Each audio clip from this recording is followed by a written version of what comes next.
Psalm 27. So, it seems like this psalm, David waited on the Lord, and in the end, God took him. Like God hid him, and then God delivered him. He even said his father and his mother forsook him. So probably this is when he was running away from Saul. I'm not sure, but he talked about how God hid him in the secret place of his tent. There was a time in David's life where he actually went to the priest to escape from Saul, and I think this psalm remind me a lot about that incident. And so I love how he said, the Lord is his light and his salvation. Whom should he fear? The Lord is the defense of his life. And my heart would not fear. If war rises against me, he is confident. And he asked to dwell in the house of the Lord all the days of his life. So he loves the place where God resides, and he wants to meditate in God's temple.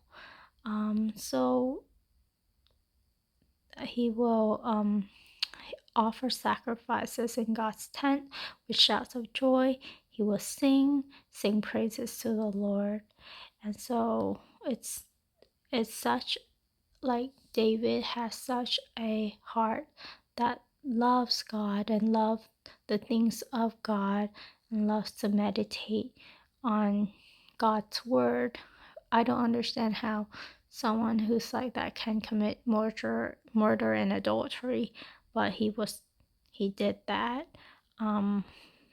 Probably at that time he was too into his splendor and the gifts that God has bestowed on him, and he didn't spend the time meditating. And so one of the things that my pastor said that really stuck with me was that David was better. He does better in time of adversity than in time of blessing.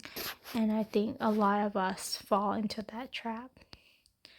And so he wants God to teach him God's way, and help and lead him on a level path. And that he tells us to wait for the Lord. Be strong and let your heart take courage. And yes, wait for the Lord. And I think my pastor also said that David was great in this respect, waiting on the Lord. He waited on the Lord to take care of Saul. He waited on the Lord to take care of Ishbosheth. And so he waits on the Lord, and not take things. Or there was a time like Nabal, he kind of started taking things into his hand, but besides that, he's a good, he waits well for God. And I want to do that too.